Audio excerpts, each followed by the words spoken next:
pinost na video ni Dennis Trillo sa Instagram, rinig na rinig ang sipol ng malakas na hangin sa kanyang kinalalagyan.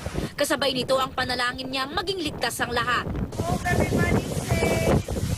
Halos ganito rin kalakas ang hangin kina Regine Velasquez Alcacid. Maging kina Jolina Magdangal. Hindi nga raw nakatulog si Jolen sa bagsik ng bagyong Glenda.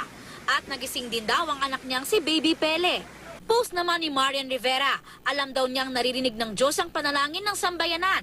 Kaya sana raw mapanatili ng Panginoon na ligtas ang lahat. Concerned naman si Bubbles Paraiso sa mga nakita niyang construction workers na nagatrabaho pa umano kahit bumabagyo.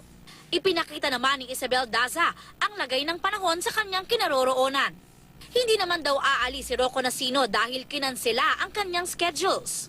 Simpleng stay safe naman ang payo ni Solen Yusaf, Heart Evangelista, Miss World 2013 Megan Young, Maxine Magalona at Enzo Pineda.